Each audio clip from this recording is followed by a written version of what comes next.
Alright everyone, welcome back to another video of the Dimensionalists. I'm a Dimensionalist. Check this out. Today I'm doing a video on Kundalini awakening, the fastest, easiest process that I used within about 20, not even 30 days, awaken to Kundalini and have special powers basically. But Kundalini awakening, higher states of consciousness, basically if you awaken to Kundalini you have your third eye open regardless. But here it goes. Here's my list on, Kundalini awakening. Okay, I slept on an airbed without a pillow.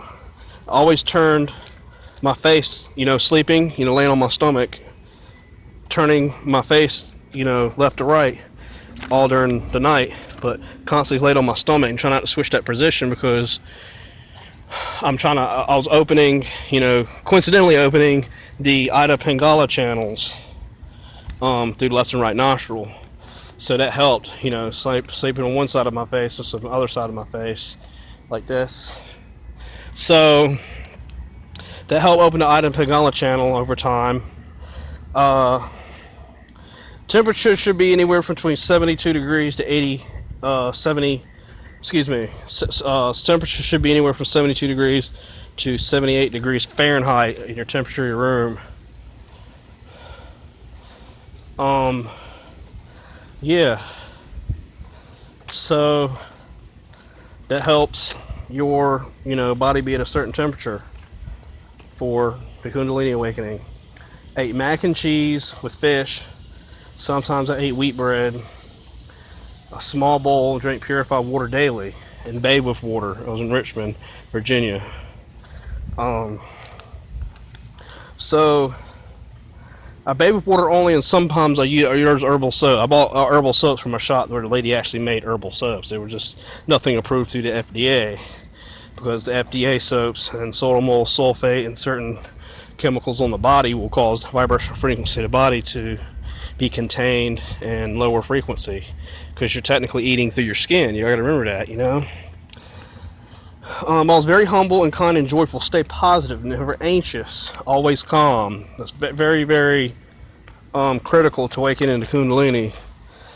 And of course, I had, waking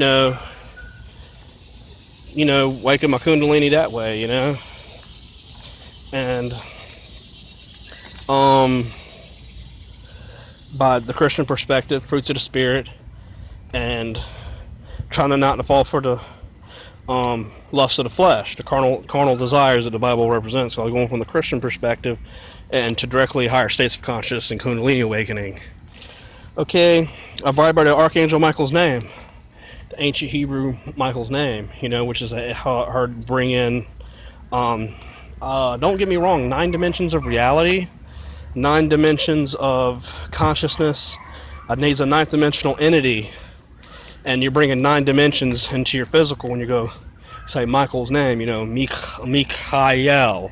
So when I say it, I'd say it and vibrate it like an occultist would, come summoning angels and invoke to vibrate its name, because you're trying to bring its Michael Archangel's energy through your body. I'll tell you why that's important here in a second.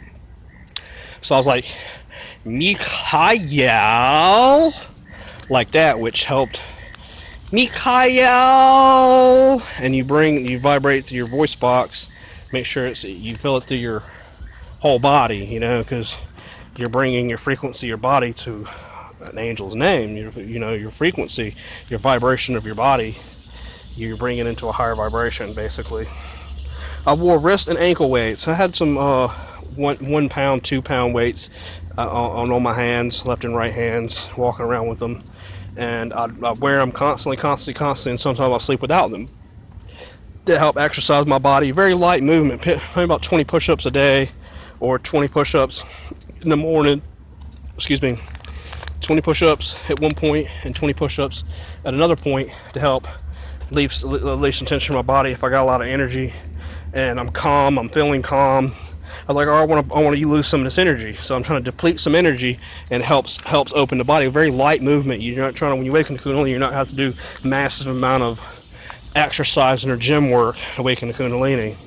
So I believe that to 20 push-ups here and there, and the weights on my body helped, awaken my Kundalini, and put that slight stress there to make the body realize it needs to, get to a higher vibrational frequency, higher state of consciousness. So, I used mouthwash a few times, when I clean my teeth and brush my teeth with just water. Unless you got herbal toothpaste, but I use only mouthwash and brush my teeth gently with water and a toothbrush and cleaning my toothbrush, because you're not trying to put FDA approved products on your teeth, because that's another main focus, is put it on your bones, lower your frequency of your body. You match dimension of the toothpaste. You're trying to keep the frequency as high as possible. That's why you don't want to use earth-made materials, or at least herbal materials that are natural and used for the body. That's why I use only water and mouthwash to help cleanse the germs and stay clean, which helped.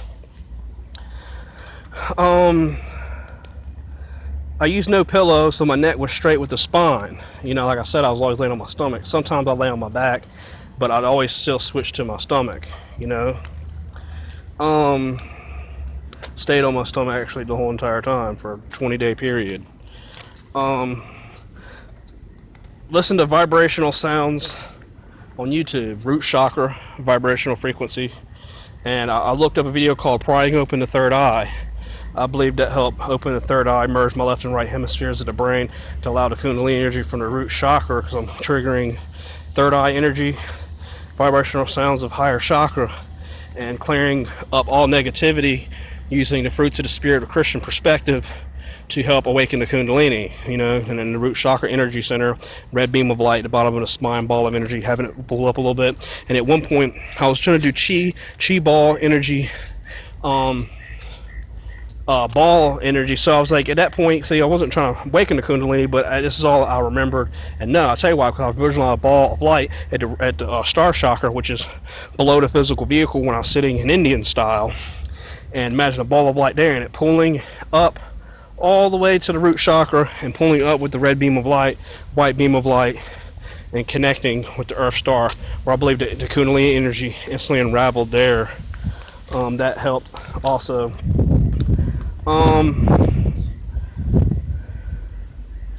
Imagine a beam of light coming down from above, from my higher chakras, down into my head, in the middle of my body, because it's dark there when you close your eyes, coming out my solar plexus, coming out a water fountain of light, gold, into a golden orb, selling myself in a golden shape energy. I did serviceful deeds. I believe that's very, very vital to the awakening process, because you're bringing in your higher state of consciousness the plan, the God's plan, and peace and service. That's vital for the higher state of consciousness. And I slept in complete darkness. I was actually in a basement and there was no sun. So basically, that helped release the DMT in my body. Lesser Khan and Lee, which is this Chinese perspective on the grease and DMT in the brain in complete darkness, sat in the darkness numerous amounts of time of the day. Of course, I'll get some sunlight, and slept anywhere from 10 to 14 hours a day, and ate once a day around 4 o'clock, and try to each day try to give a few more minutes after every 24 hours to eat again, drink purified water, stay peaceful, and do a little bit of exercising. And I walk around, go through the library and stuff, look at different books, and look at a book on Michelangelo, art, try to view everything from its most state of beauty that there is. So and the reason to vibrate microarchangels energy and awaken the Kundalini, because fifth dimensional alchemy and the stars, and is done through Asha Sharon's energies in the fifth dimension. And the reason why that is because he's linked to Michael Archangel's name, and you vibrate the name of Michael Archangel. It helps bring the energy from the physical vehicle up to higher centers, higher chakra centers, energy centers of that. So those are my list, which I just read off of everything that needed to be done for Kundalini awakening. Airbed helps cushioning the body, because it helps you floating on a cloud basically, Okay, this is another thing I want to touch on basically a quick lesson on the chakras, energy centers, real quick. Okay, to see and feel power, and I never cursed either. You can stop cursing. You don't want to curse because it helps. It generates the energy in your auric field and in your surroundings, and the energy is attached, in the higher planes that are parallel to the physical plane. That the energies are going to be stuck there. So you want to have as much positivity as possible. And I never thought no negativity in the room. I woke my Kundalini in. I said, see and feel power of each color and each sound as we read and contemplate the center's virtues, weakness, instructions, and rewards. The colors go according to the spectrum of light when broken into 7 visible parts. Red being the lower chakra, the next chakra, the middle of the stomach would be, orange, solar plexus yellow, green heart, blue throat, indigo your third eye, and violet the top of the head, or white. And the sounds go according to the Western musical scale: do, re, mi, fa, sol, la, ti. And if you have the instruments to play the sounds. It help calibrate and the chakra energy centers and stuff. It should be obvious. This is something I wanted to put into this video before I close it out. A good piece of knowledge. It should be obvious why the masters of the earlier academies taught the aspirants to be more aware of the consequence of words on the mental, emotional, etheric, and physical planes. They were schooled in the power of sound and how words spoken with a controlled mind could literally change the force field of any form, including the belief system of the personality, and free to imprison spiritual consciousness.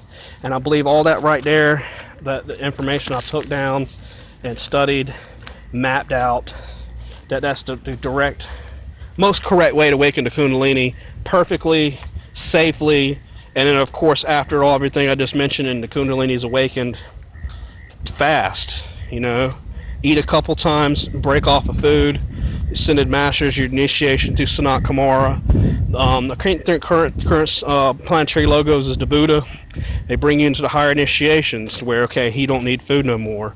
You start operating in 12-strand DNA and your structure, carbon-based matter, to crystalline matter, which doesn't need and is not subject to decay in the 5th dimension, 3rd, 4th, 5th dimensional realms you're merged with. So when you operate in the 3rd dimension and 3rd dimensional people, you're basically immortal. You can't die. So that's basically it. Immortality with the Kundalini and chakra energy centers and the words of power and how words affect reality. And you must remember those things. So y'all keep that in mind. And I hope y'all enjoyed the video of the Dimensionalist and having God consciousness. And, eventually at one point, after you wake up to Kundalini, teleportation by location, you start understanding non-locality and your God self. That's it, everyone. Thanks for watching Dimensionalists. Peace.